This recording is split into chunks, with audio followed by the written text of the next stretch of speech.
Assalamualaikum warahmatullahi wabarakatuh. Jumpa lagi dengan channel Safa Media Entertainment yang setiap harinya memberikan kisah-kisah menarik dan inspiratif. Kali ini kami akan membagikan kisah berjudul Satu Kampung Pernah Makhluk Halus. Kisah adu jin saat momen Pilkades.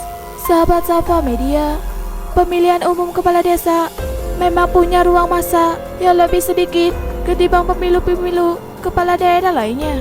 Namun, gesekan politik yang terjadi tak kalah panas dengan pemilu presiden. Tiba-tiba warga satu desa akan terbagi menjadi berkubu-kubu. Ada kelompok pendukung calon kepala desa A, ada pula pendukung calon kepala desa B. Gesekan tiap kubu tak ayal kerap berujung bentrok.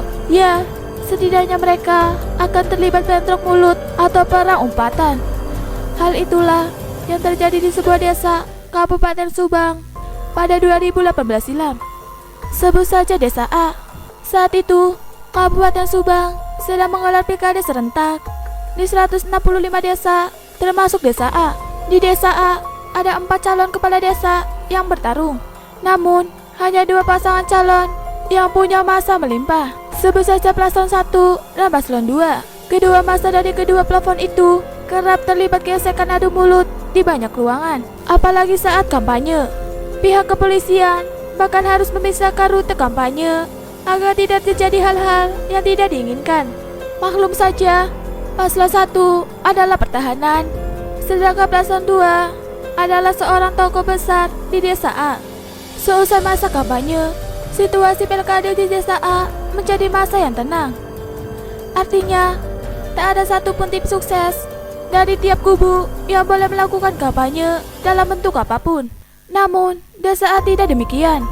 Para pendukung dari 2 kubu masih terus bergesekan di banyak hal.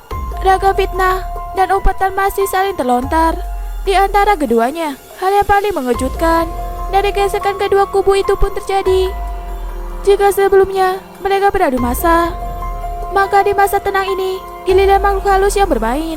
Ya, kedua kubu saling menggunakan jin untuk memenangkan suara mereka. Masa tenang tampaknya tak menjadi benar-benar tenang di desa A. Pada suatu malam, paslon 2 mengalami hal aneh di rumahnya.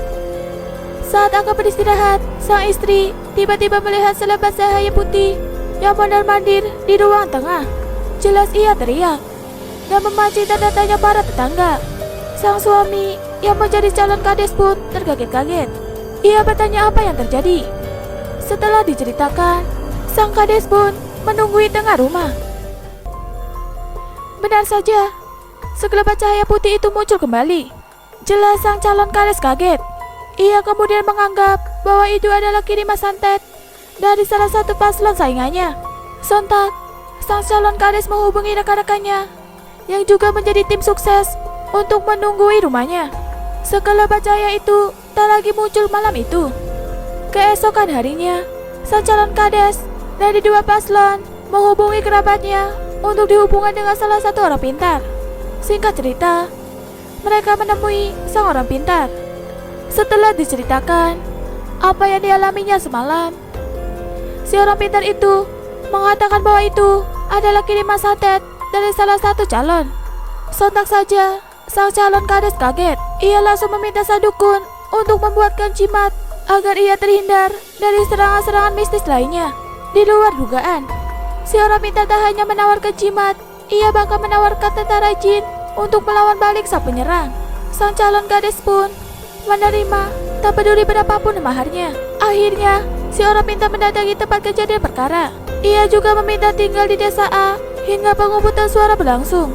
Malam itu adalah malam sebelum pengumpulkan suara berlangsung. Malam yang seharusnya tenang justru menjadi malam yang mencekam. Sebagaimana pengakuan calon kades, sekelebat cahaya putih terus-menerus bermunculan hampir di semua tempat yang ia kunjungi.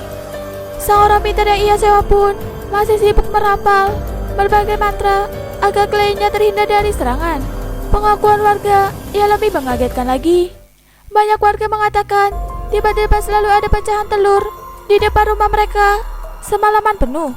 Meskipun dijaga, pecahan-pecahan telur itu terus bermunculan secara misterius. Jika halaman depan rumah dijaga, maka pecahan telur akan muncul di teras belakang atau samping rumah. Jika bagian belakang rumah yang dijaga, maka pecahan telur akan muncul di dapur. Dan begitu seterusnya. Seluruh warga desa A akhirnya merasa takut dengan perang mistis yang terjadi. Mereka khawatir menjadi salah sasaran dari para makhluk halus yang diutus. Pagi pun tiba, tak ada hal aneh yang terjadi. Pengumputan suara berlangsung aman dan damai.